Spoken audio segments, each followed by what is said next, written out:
유일하게 오르는 건 달러만 오르는 상태에서 장기화 여부에 대해서 힌트가 있었을까? 있긴 합니다. 어디로 가는 안개 거지? 속이다. 네, 이게 안 보이는 겁니다. 네. 이 키의 모든 카드들이 네. 누구에게 있을까? 사실은 더 큰 적을 잡기 위한 중간 과정이라고. 더 큰 적은 결국 인 거죠. 몸통을 쳐야 되는 건데 지금 그 단계가 하나씩 일어나가고 있죠. 베네수엘라, 이란. 그 다음은 누굴까? 러시아죠. 호르무즈 해협이 관건인데 장악하기 위해서 노력을 지금 하고 있어요. 한국은 세법이 복잡해지는 거예요. 우리는 원유 생산국이 아니다. 그러면 즐거움에 젖어 있다가 예상치 못한 상황을 맞게 된 네. 투자자들한테는 어떤 조언을? 그러니까 그거죠. 어제 새 신발을 사가지고 너무 멋있어가지고 이뻐 보였어요. 근데 그 다음날 날씨가 우중충하니까 갑자기 저 신발이 되게 미워 보이는 거예요. 이런 불안정성이 심리적 훼손을 일으키는 거고, AI에 대한 프로그램 매수, 매도, 결국 이 모든 키의 핵심은 네, 최근 국장의 상승세가 워낙에 가팔라서 기분이 좋다라고 하면서도 시장이 좀 무섭다 이런 얘기하시는 분들 많았는데요. 이렇게 갑작스럽게 또 폭락장이 올 줄은 몰랐습니다. 서킷 브레이커도 발동이 됐고, 그리고 9.11 테러 이후에 이런 하락폭은 처음이라는 얘기도 나올 정도로 지금 미국과 이스라엘의 이란 공급 때문에 코스피가 많은 영향을 받고 있는 그런 상황인데요. 자, 그래서 모셨습니다. 유신익 박사님, 이런 중요한 일이 있을 때 또 항상 자료를 정리해서 저희 머니올라에도 늘 보내주시고 계신데 급하게 또 저희가 시장을 좀 짚어보고 싶어서 모셨습니다. 박사님 안녕하셨어요? 네, 반갑습니다. 네. 오랜만에 뵙겠습니다. 오랜만에 봬요. 네네. 오랜만에 뵙는데도 사실 이런 중요한 이벤트들은 항상 박사님께서 정리해 주시는 자료 잘 보고 있었습니다. 감사합니다. 네, 너무 감사드리고요. 지금 뭐 벌써 전쟁이라고 부르고 싶진 않고 일단 공습이 시작된 이후에 장이 며칠 동안 반응하는 걸 보셨는데요. 네. 어떻게 지금 증시의 흐름을 읽고 계신가요? 사실 이번에 이란 공습 전쟁에서 이슈는 장기화 여부에 그렇죠. 지금 초점이 맞춰진 것 같아요. 장기화 될 거냐, 예. 빨리 일단락 될 그러니까 거냐. 장기화 될 가능성에 대한 불안한 심리들이 사실 모든 금, 은조차도 이제 팔게 만드는 그런 형국이고, 그게 이제 결국에는 채권도 사실은 이제 이렇게 되면 장기화되면 당연히 인플레가 심해질 거 아니야라고 생각 때문에 그렇죠. 유일하게 오르는 건 이제 달러만 오르는 상태이죠. 네. 그러니까 달러만 공격적으로 오르는 상태에서 외국인들이 투자하기에는 사실 녹록치 않은 환경. 그러니까 외국인들이 솔직히 말씀드리면 오히려 차익을 갖다가 걷어들이려는 이제 계기로 자꾸 작동을 하는 그런 상황이고. 네. 근데 우리가 이제 잘 생각해 보시면 장기화 여부에 대해서 이 힌트가 있었을까? 힌트가 있긴 합니다. 그러니까 사실 뭐냐면은 첫 번째가 트럼프 대통령이 이 전쟁이 초기에는 4주 안에 끝날 것이다라는 이제 발언을 했었는데, 이게 이제 지상군 투입에 대한 이야기가 한번 나왔었고, 네.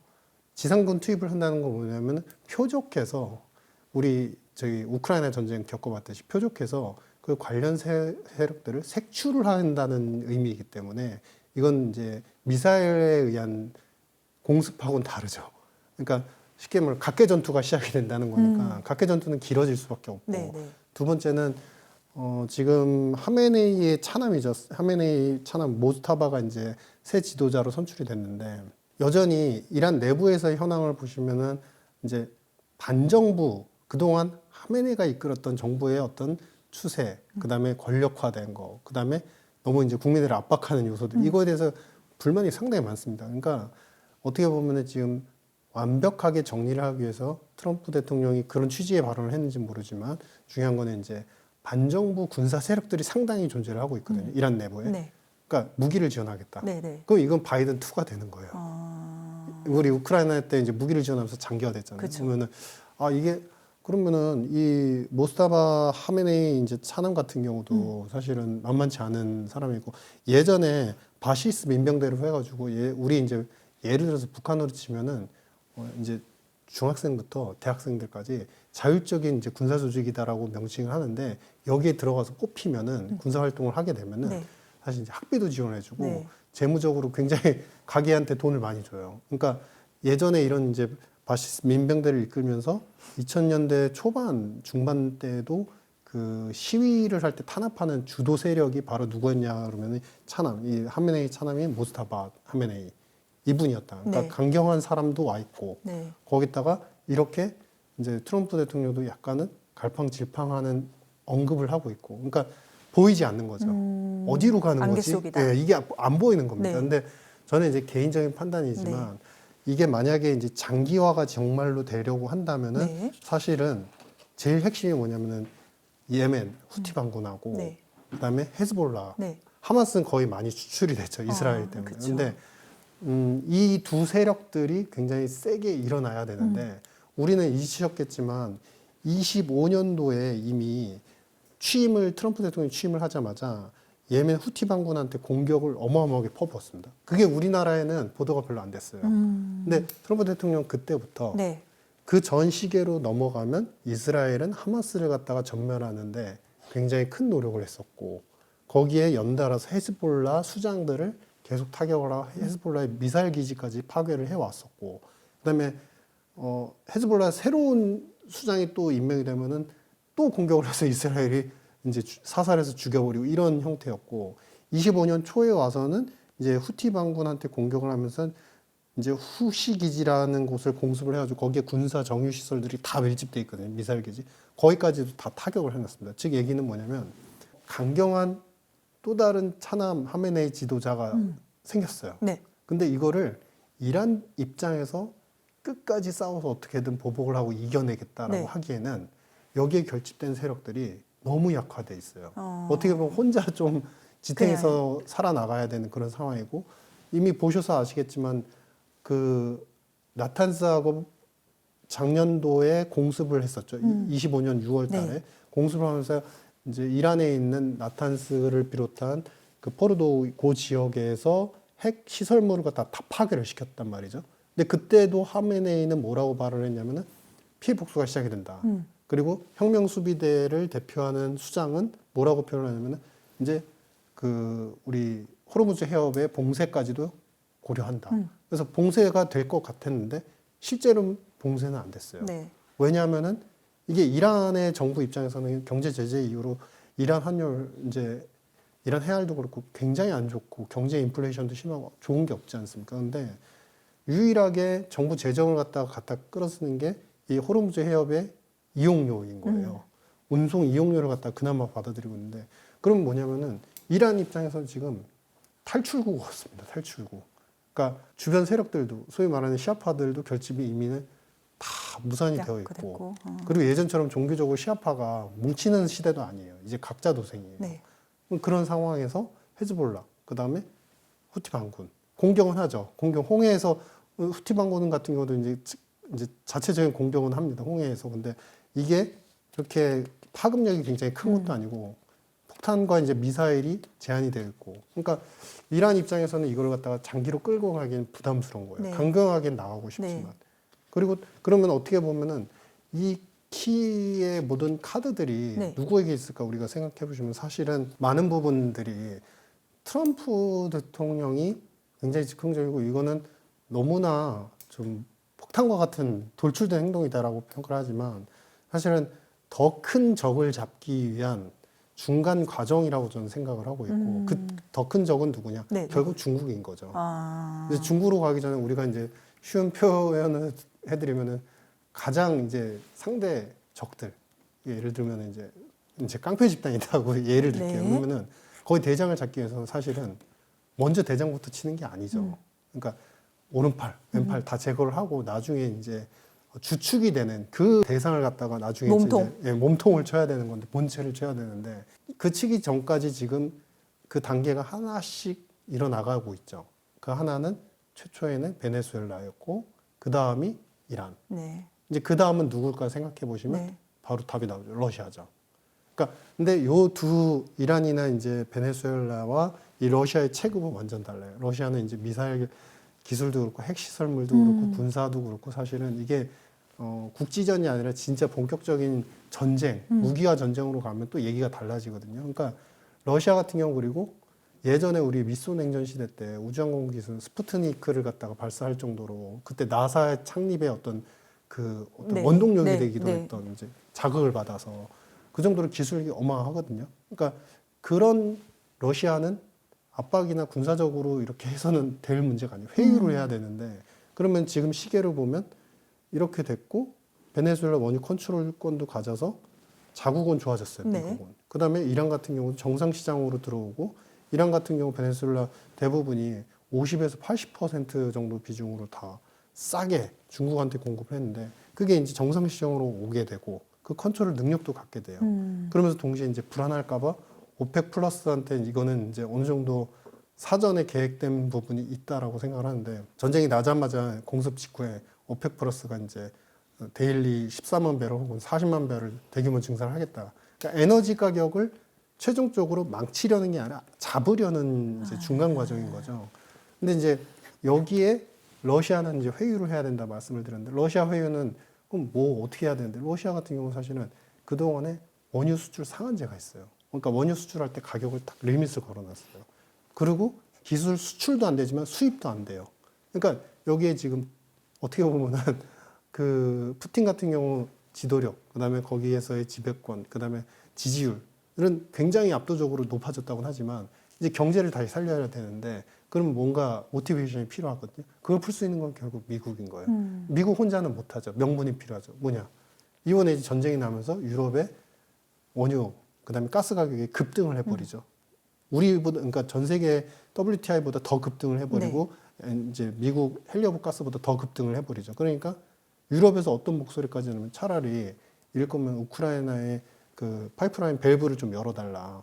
그래서 러시아산 원유라도 받자. 이거 너무 불안해지니까. 그러니까 사실 이제 회유를 하려면 당근이 있어야 되고 당근이 있으면 그동안에 나쁜 주적으로 생각했던 서방권에서 풀 수 있는 계기가 필요한데 이렇게 이란 전쟁이 일어났으니 사실 주범은 일으킨 주범은 사실 미국이긴 하죠. 표면적으로 실질적으로 보면 그런 상황에서 이제 러시아 원유까지도 도입할 수 있는 그러니까 수출할 수 있는 길과 상한을 갖다가 풀 수 있는 기회가 온 거죠. 그러면 미국 입장에서는 당근을 하나 던질 수 있는 러시아한테 그런 이제 계기가 마련이 돼 있다. 그래서 이거를 이런 이제 시계적인 전략 방향의 지정학 그 스트림으로 보면 어느 정도 아직은 테일 리스크. 그러니까 트럼프가 이거는 생각 못했겠지. 그러니까 이런 일이 일파만파 퍼지지까지는 그 시나리오까지는 안 가고 있는 것 같다. 아직은 이제 정제화된 어떤 시계 속에서 지금은 돌아가고 있는 것 같다. 그러면 그 말씀은 결국 시장의 반응은 좀 과민 반응으로 해석하고 계시겠네요. 근데 이거는 두 가지가 다 겹쳤다고 생각합니다. 그러니까 시장의 반응은 사실은 정확히 말하면 전쟁 터지기 전날, 전주 뭐가 있었죠? 바로 뭐가 있었죠? 가장 대표적으로 엔비디아는 좋은 실적을 냈습니다. 하지만 AI에 대한 회의론 때문에 계속 실적이 좋은데도 차익을 갖다가 거두려는 그런 이제 욕구들이 많았었어요. 그러니까 이게 뭐냐면은 엔비디아 중심으로 끌어가긴 하겠지만 이게 이제 좋은 이슈이지만 엔트로픽이라는 막강 이번에 이제 이란 전쟁에서도 엔트로픽 이제 사용이 됐었고 AI. 마두로 체포할 때도 이제 엔트로픽이 사용이 됐는데 그만큼 엔트로픽이 다른 소프트웨어를 죽일 것이다.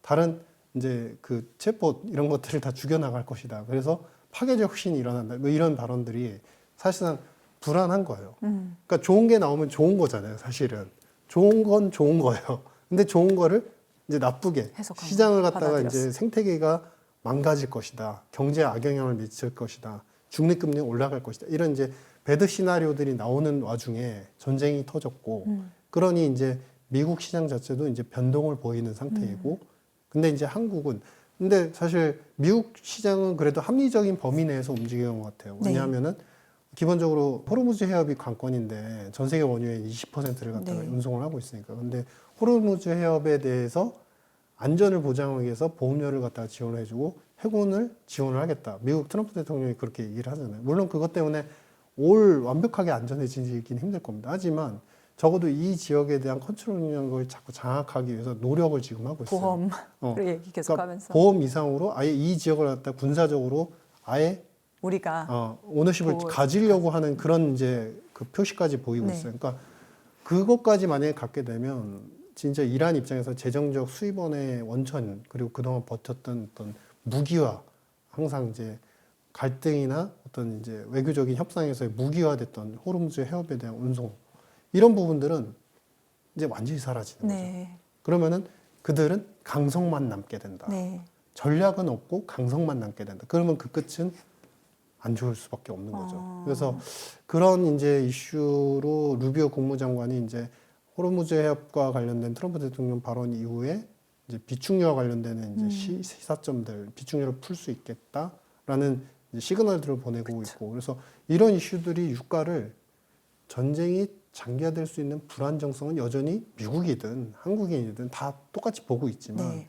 유가가 더 급등하지 않을 수 있다라는 그나마 희망의 포인트들을 갖고 있기 때문에 유가가 더 이상 오르지 않는 거고 그렇기 때문에 미국 시장도 그 해당 범위 내에서 이제 변동을 보이는 반면 네. 한국은 한국은 사실은 더 취약할 수밖에 없죠. 왜냐하면 이게 심리적으로 더 취약한 게 전쟁도 전쟁 이슈지만 아시아의 그 70% 아시아에 오는 이제 원유의 70%가 호르무즈 해협을 통해서 와요. 근데 우리가 이제 어느 정도 비축류가 뭐 10개월 이상 충분히 어느 정도 비축이 됐다고는 하지만 이미 포워드, 그러니까 도입되는 가격 자체가 거기서 막히게 되면 도입되는 가격이 높아지면 이미 이제 우리 국내사들 입장에서는 비싼 가격으로 그걸 살 수밖에 없는, 계약을 할 수밖에 없는 그런 상황이거든요. 그러면은 한국은 세법이 복잡해지는 거예요. 미국은 비축류, 그다음에 셰일오일을 더 생산하겠지. 뭐 여러 가지 시나리오가 좀 배드 시나리오를 막아주고 있는, 경제를 막아주고 있는, 네. 방어해주고 있는 형국인데 한국은 그럼 이게 어떻게 되는 거지? 인플레가 더 심해지면은 네. 당장 우리의 입장에서 생각해봤을 때 재정적으로 사실 그동안 외채나 이제 재정적인 여력이 좀 많이 쓰여진 고갈이 된 그런 상황이다 보니까 그러면은 유류세 면제라든지 뭐 에너지 관련 보조금 지원이 적극적으로 이루어지기에는 되지 좀 않을 한계가 거니까. 있을 수 있고 그러면 이건 인플레네?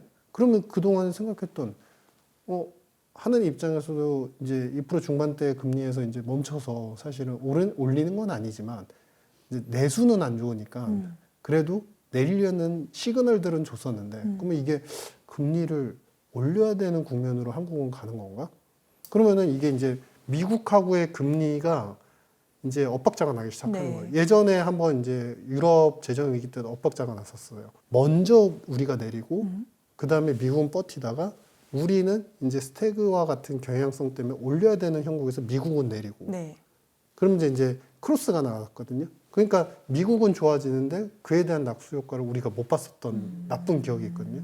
지금이 약간 그런 데자뷰가 형성이 되는 것 같다. 네. 그러니까 미국은 어찌됐든 내리기 위해서 이걸 하는 거고 한국은 그로 인한 여파가 우리는 원유 생산국이 아니다 보니까 간접적 지수적 여파로 인해서 더 불안정성이 확대될 수밖에 없는 네. 형국인 것이고 이런 식으로 지금 해석이 되고 있습니다. 방송 들어오기 직전에 호르무즈 해협의 그 상황 위성 사진 같은 거 봤더니 네네. 진짜 유조선 탱커들이 그 밑에 막 다 몰려 있더라고요. 네네. 호르무즈 해협 근처에. 네. 근데 우리나라가 지금 아시아의 증시 가운데서도 하락폭이 매우 네. 큰 거에 대해서 왜 이렇게 국장이 물론 많이 올랐었지만 네. 이런 민감한 반응을 보이냐 했더니 지금 설명을 들으니까 이해가 되네요. 네네. 그러면 사실 그동안 이렇게 축포까지는 아니지만 즐거움에 젖어 있다가 네네. 즉 예상치 못한 상황을 맞게 된 네네. 투자자들한테는 어떤 조언을 주실 수가 있습니까? 근데 지금 보시다시피 그러니까 그거죠. 어제 새 신발을 사가지고 너무 멋있어가지고 이뻐 보였어요. 근데 그 다음날 날씨가 우중충하니까 날씨 때문인지 갑자기 저 신발이 되게 미워 보이는 거예요. 그렇다고 이제 환불도 못 하겠고 환불 불가 방침이 있거든요. 그래서 그러니까 오늘 보니까 저 신발 괜히 비싸게 내가 바가지 쓰고 산 것 같아. 약간 이런 상황인 거예요. 근데 제가 이제 개인적으로 생각할 때는 우리가 펀더멘탈 요소가 좋아지는 건 분명하지만 가격적인 부분, 뭐 삼성전자에 대한 실적에 대한 건 뭐 이미 전문가들이 말씀하셨을 테니까 더할 나위 없이 좋죠. 가격 결정력, 뭐 디램부터 낸드에 대한 가격 결정력까지 갖고 있고 하이닉스랑 전자가 모든 것들을 삼성전자가 모든 것들을 끌어왔으니까. 네. 근데 펀더멘탈 요소 이상으로 네. 사실은 국내 투자 환경상 이미 대략 한 달 전쯤부터 과매수 형태는 있었던 것 같아요. 그러니까 개인들이 너무 적극적으로 매수를 한 포모가 거예요. 오면서 남들은 다 벌었다는데 그렇죠. 난 뭘 사야 돼? 맞아요. 지금이라도 뭘 사야 돼? 이런 이제 맞아요. 포모 현상에서 과도한 개인 수급들이 아마 이번에 많이 빠져나갈 수 있을 것이다. 왜냐하면 불안하거든요. 네. 근데 고점 부근에서 왔는데 남들은 뭐 20% 이틀 동안 30% 빠졌다고 해도 이미 벌어놓은 수익이 얼마인데 나는 여기서 이제 고점 그렇죠. 맞고 바로 떨어지는 마이너스 나는 거 보면 고점 맞고 떨어지는 거야. 그러니까 이런 불안정성이 심리적 어떤 훼손을 계속 일으키는 거고 지금 같은 경우는 이제 결국에 프로그램이나 여러 가지 이제 우리 AI에 대한 프로그램 매도에서 맞아요. 네, 약간의 알고리즘이 변화만 생겨도 개인들뿐만 아니라 기관 투자자들까지도 따라가는 경향성. 금융 투자 네. 이런 거 말씀하시는 왜냐하면 거죠? 먼저 먼저 자기 포지션을 정리해놓고 손실을 그렇죠. 안 봐야 된다는 맞아요. 그런 네. 이제 욕구가 강하기 때문에 그런 것들이 펀더멘탈리 지금 PER 이제 거의 이렇게 되면은 내일까지 보면 10배 이하까지도 될 텐데 이제 다시 펀더멘탈이 괜찮은 상황인데도 불구하고 PBR이 올라가면서 가치에 어떤 이제 재인정을 받고 있지만 PER이 다시 낮아지고 그러면서 PBR을 또 낮추는 그런 지금 형국이다. 그래서 지금 시계는 분명한 거는 지금은 과매도는 맞고 네.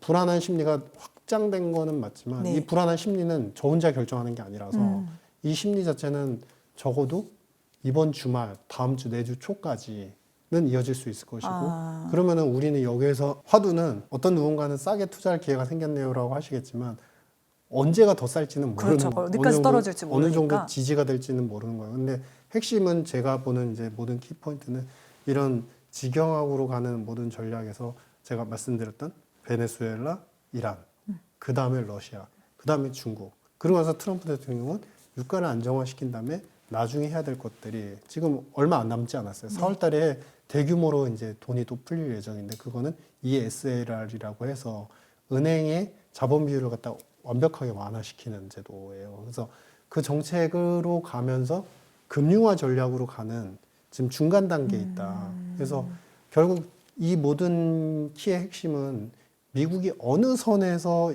이란의 공습이나 전쟁을 어느 선에서 좀 멈출 것이냐. 중간 중간 마무리가 맞죠. 왜냐하면은 제가 생각하는 단기 시나리오는 적어도 2달은 안 넘을 거다라고 생각을 하고 있는데 그 2달에 모든 거를 끝내고 베네수엘라처럼 친미 지도부로 다 교체한 다음에 원유 컨트롤 꼭 갖고 이러기에는 베네수엘라보다는 이란이 커요. 네. 그렇기 때문에 적어도 힘을 다 빼놓고 이제 본인들이 계속 딜을 했었던 뭐 미사일이라든지 여러 가지 이제 그 우리 핵 관련되는 시설물 그다음에 그 외에도 이제 이 무장 관련된 친이란 무장 세력들에 대해서 계속 자금을 갖다가 압박하는 이런 정책들이 정리가 되면 힘 빠진 상태에서는 네. 일단은 멈추고 전쟁을 멈추고도 협의를 해도 미국이 충분히 주도권을 갖고 가져갈 수 있거든요. 그래서 관건은 뭐냐면 트럼프 대통령의 이제 코멘트들이 어느 쪽으로 기우느냐 그거를 좀 예의주시하면서 지지되는 타이밍과 가격대를 좀 보시는 게 좋지 않을까 이렇게 생각합니다. 제가 정리를 한번 해보면 이번 이제 오는 주말까지는 좀 상황을 지켜보는 게 네네네. 맞다라고 네네. 박사님께서 말씀해주신 거고 아직까지 그 중동 전쟁이 이제 뭐 전면전으로 확전되는 거 아니냐 이런 우려가 네네. 있지만 네. 그렇게 얘기하기는 좀 이르다. 네네. 아직은 미국이 컨트롤을 쥐고 있는 것으로 네네. 보인다라는 네네. 말씀이신 네. 거고 한국의 국장이 이렇게 예민하게 반응할 수밖에 없었던 것은 그동안 올랐던 거라기보다는 네네. 일단 유가나 이런 거에 우리가 굉장히 예민하게 영향을 받고 있기 그렇죠. 때문에 네네. 그리고 거기에 불안감이 지금 가속화돼 네네. 있다. 네네. 근데 말씀하신 대로 AI 알고리즘에 의한 투자가 또 네네. 작동하기 네네. 때문에 지금 이게 어디까지 내려갈지는 조금 더 지켜봐야 되는 네네. 상황이다. 그러면 우리가 이런 상황에서는 진짜 얼마 전에 뭐 삼성전자 없는 사람은 뭐 나가서 어떻게 돼야 돼? 막 이런 네네. 얘기도 있었는데 매수냐 관망이냐 매도냐를 할 때 일단은 관망으로 생각하고 네, 있는데 저는 일단 지금 당장 지금 그렇게 당장은요. 생각하고 있습니다. 네. 근데 그래도 제가 긍정적인 포인트를 말씀드렸던 이 다음에 이 전략 방향이 미국이 어디로 가느냐 이게 사실 제일 궁금하실 것 같아요. 미국의 전략 방향. 근데 이거 최근에 보시면 네. 미국계 은행의 대출 익스포저가 있죠. 네. 트럼프 대통령이 오고 나서 이 대출 익스포저가 거의 1조 5천억 달러 이상이 갑자기 급증을 합니다. 그러니까 그만큼 전 세계에 뭐 미국은 트럼프는 달러 강세를 원하냐 약세를 원하냐 뭐 사실은 논란이 많지만 강세는 자기가 만들고 싶은 약세에서 오히려 정책 엇박자가 나니까 관세는 사실은 강세로 만들고 트럼프의 이런 지경학적인 행동들 자체가 사실 달러를 강세로 만들잖아요. 근데 본원적으로는 약세를 원하는 거예요. 그렇죠. 약세를 원해서 제조업을 살려야 된다. 예. 이런 입장이 공고한 거예요. 그래서 이렇게 대출 익스포저를 늘리는 것 자체도 달러 약세의 정책 중에 하나인 것이고 미국의 셰일 오일 생산 규모가 있죠. 보시는 것처럼 트럼프 일기 때 보시면 거의 3년 동안 쭉 늘어납니다. 데일리 이제 셰일 오일이 그래서 피크 때 얼마를 치냐면 데일리 800만 배럴이 네. 나와요. 그리고 우측에 보시면 2기 때 왔는데 네. 변동은 있지만 지금 최고 꼭지를 900만 배럴 네. 쳤어요. 그 중간에는 언제냐? 바이든 때예요. 바이든 때는 사실은 원유 채굴 자체를 갖다가 못하게 하는 그런 그래서 토지 임대까지도 안 하는 그런 이제 형국이었는데 그러니까 그만큼 지금 모든 익스포저를 늘리고 달러 익스포저를 늘려서 금융화하는 정책의 시발점은 다 어디서 나온다고 믿고 있냐면 네. 트럼프 때는 모든 게 에너지 패권, 컨트롤 능력, 가격 안정 여기에 있다고 본다. 네. 그래서 이런 관점에서 전쟁이 그 안에 서브에 속해 있는 어떤 전략 중에 수단으로 생각을 하신다면 그래도 조금은 이제 불안한 감정에 휘둘리는 것보다 전략 방향이 그래 트럼프 대통령의 방향성이 좀 보이지 않을까 네. 이렇게 생각합니다. 이런 질문은 아주 가볍게만 여쭤보겠습니다만 지금 이 와중에 뭐 방산주 오르고 있고 그런 것도 있잖아요. 네네. 그래서 이 전쟁이 바라건대 빨리 마무리가 된다는 전제하에 또 이런 상황에서 투자의 기회를 굳이 찾는다면 네네. 어디서 찾아볼 수 있을까요? 저는 그러니까 요 직전에 그 전쟁 나기 직전 3월 1일 날 우리 이제 엔비디아 젠슨항 대표가 그 얘기를 했죠. 6G를 위해서 주요 통신사 노키아도 들어가고 에릭슨도 들어가고 도이치텔레콤하고 그다음에 이제 우리나라 SKT 그러니까 네. 한 6개 기업군하고 6G 인프라를 조성하겠다 만든다 얘기를 했는데 저는 그 전에도 이제 노키아 투자할 때 이제 젠슨 대표가 그런 얘기를 했지만 결국에 모든 AI의 최종 종착지는 데이터의 송수신 기반 통신이라고 보여져요. 그러니까 모든 데이터가 확립이 됐을 때 이 확립된 데이터를 갖다가 수월하게 주고받고 이거를 결국엔 자율주행으로 넘어가다 아니면 나중에 더 시간이 지난 후에 우주항공으로까지 이제 확장을 하려면 사실 데이터 송수신에 대한 그 가속력과 전속력이 굉장히 중요하거든요. 근데 미국 같은 경우는 5G조차도 그 시스템을 20-30% 정부 투자를 한 다음에 멈춤이었어요. 거의 안 한 상태였어요. 네. 근데 이제 바로 엔비디아가 어떻게 보면 주축이 돼서 6G로 바로 이제 제너레이션이 넘어가는 거죠. 그러니까 그만큼 지금 올해 초에 지금 예정되어 있었던 그 주파수 경매에 대한 관심도 상당히 많고 통신이 결국엔 이 어떻게 보면은 많은 빵들을 만들고 좋은 빵을 만들어가지고 각 지역에 공급을 하고 싶은데 인기를 끌려면 어떻게 되죠? 많이 팔아야 되잖아요. 결국 많이 팔아야 되니까 많이 팔려면 어떻게 되죠? 운송을 잘해야 되잖아요. 그러니까 결국 운송의 능력들은 다 이 통신에서 나온다. 그러니까 마지막 화두는 이제 통신에서 나올 것이라고 생각하고 네. 있고 근데 이 통신이 사실은 생각보다 부각을 못 받은 부분이 상당히 많습니다. 그렇네요. 그래서 저평가를 네네. 받았어요. 그래서 그런 요소들하고 방산 같은 경우는 사실 잘 모르겠어요. 한국 심리가 지금 굉장히 이 불안해서 거기에 반영. 얽혀 있고 좀 뒤섞여 있는 것 같아요. 그러니까 뭐 이미 뉴스 보셔서 아시겠지만은 천공2가 이란의 미사일 그러니까요. 90%를 다 저격을 해버렸잖아요. 이번에 어떻게 보면은 실전에서 쇼케이스를 보여준 것과 마찬가지다. 맞습니다. 그만큼 이제 그 직전에 사실은 우리 이제 정부에서 그 중동하고의 무기 관련되는 이제 딜을 위해서 한 350억 달러 이상의 딜을 할 수 있다는 가능성을 내비쳤고 중동 지역에서 이렇게 되면은 사실 이제는 순위파 사우디 뭐 이런 게 아니라 거의 뭐 공중전, 미사일전, 드론 전쟁이기 때문에 이렇게 되면 우리나라 국내 방산업체의 그 프라이스는 인기도 올라갈 수밖에 없어요. 그러니까 이번 실전을 겪었기 때문에 그래서 이번에도 이란이 미국 대사관이 있는 이제 UAE하고 사우디 계속 이제 쏘잖아요. 그러니까 그런 불안정한 요소에서 중동은 더 무기에 대한 구매 욕구는 더 강해질 것이다. 네. 이게 언제 어떻게 될지 모른다라는 네. 불안정성을 더 강화시키니까 방산의 펀더멘탈은 나빠지는 요소는 아니다. 근데 다만 오늘 이제 어제 오늘 겪은 것처럼 하루는 그 요소를 반영했지만 오늘은 그것도 주식이잖아 그러면서 파는 그런 형태였는데 그러니까 그만큼 지금 심리적으로 너무 얽혀 있다. 너무 이제 좀 네. 뒤죽박죽 되어 있는 네. 상태다 이렇게 보고. 항상 시장은 네. 저에게 어떤 깨달음을 준다고 생각을 해요.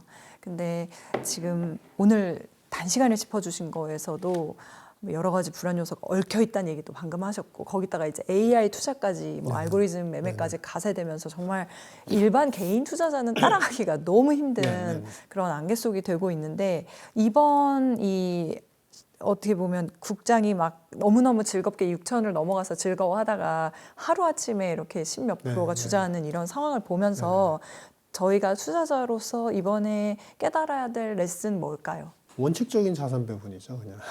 원칙적 자산 배분. 그러니까 사실은 국내 투자자들 당연히 부를 얻기 위해서 몰빵 투자 패턴이 많고 그러면은 그동안에 아까 말씀 잠깐 주셨지만 삼성전자 없으면은 약간 맞아요. 좀 나가서 루저가 되는 약간 그런 맞습니다. 경향이 있었는데 근데 원래대로 정석대로 한다면 이미 지금 채권이 있었어야 되는 거고 네. 현금이 있었어야 되는 네. 거고 그다음에 위험자산 70% 이상을 가져가더라도 주식 자산을 가져가더라도 이 안에서 또 배분이 이루어졌으면 섹터 로테이션은 충분히 가능했을 것이다. 그러니까 결국 뭐냐면 지금 투자를 다시 계획하시는 분들도 결국에는 현금과 자산 배분에 대한 원칙들 우리가 이제 그 블랙 리터만이 갖고 있는 자산 배분의 철학들이 있어요. 그러니까 변동성 전체 총 변동성을 낮추면서 가져가는 이제 자산군이 결국에 장기적으로 이긴다라고 얘기를 하잖아요. 그러면은 지금 고점에서 맞고 대부분이 많이 떨어지긴 했지만 이미 많은 수익을 내고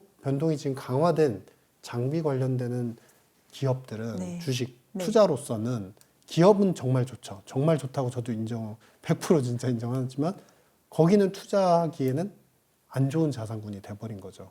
오히려 수익률이 그동안 낮았더라도 변동성이 이번에 적었던 자산군들이 오히려 편입하기에 지금 좋은 환경이 되는 것이고 거기에 이제 기타적인 현금 자산분 그다음에 기타 나머지에 대한 이제 투자는 또 원자재나 이제 채권에 대한 투자 비중을 일정 부분 가져가면서 토탈 서메이션으로 이제 자산 투자를 해야 된다. 좋은 거를 돈 많이 벌면 빠른 시간에 많이 벌면 좋지만 사실 이런 중간중간에 너무 버티지 못할 못하는 만한. 이제 구간들이 오기 때문에 네.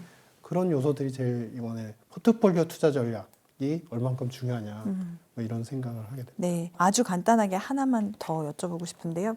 선물 시장을 통해서 네네. 이런 공습 시나리오를 알았다. 네. 선물 시장이. 네, 네. 그리고 뭐 어차피 미국은 또 뉴욕이 유대계 자본이 많이 네. 차지를 하고 있다 보니까 그런 얘기도 있는데 혹시 들어보셨어요, 박사님께서도? 아니, 저는 뭐 그건 추측이니까 그거 이제 숫자로 확인된 게 아니니까 뭐 사실 뭐 그런 얘기는 뭐 있을 수밖에 없겠죠. 왜냐하면 아직도 미국 주도의 모든 자본시장 체계가 다 주도적으로 다 형성이 되어 있고 그 메커니즘에서 뭐 법적 SEC의 법적 체계가 많이 마련이 됐다 한들 뭐 2명, 3명만 사실은 모여도 이 체계를 갖다가 뚫고서 자기들만의 내부적인 정보를 가지고서 먼저 선거래를 할 수 있는 그런 가능성은 상당히 많잖아요. 뭐 트럼프 대통령 일가도 사실은 거기에서 좀 벗어나지 않는 것 같고, 그러니까 정보에 대한 우위성을 가지고서 먼저 투자하고 먼저 빼고 이런 전략들은 사실 저는 공공연하게 미국이 누군가 감시하는 또 다른 감시기관이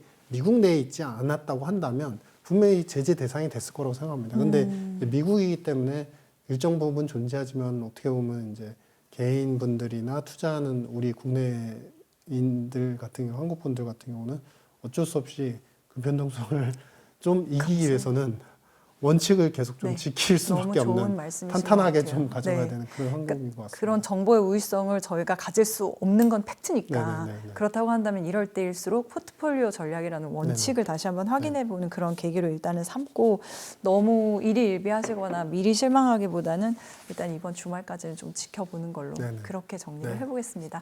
오늘 너무 급하게 네. 오셨는데 또 이렇게 나와서 얘기 들려주시고 진단해주셔서 감사하고요. 조금 정리가 된 다음에 네네. 관망하면서 또 저희가 박사님께 네네. 고견을 구하도록 하겠습니다. 네네. 감사드려요, 감사합니다. 박사님.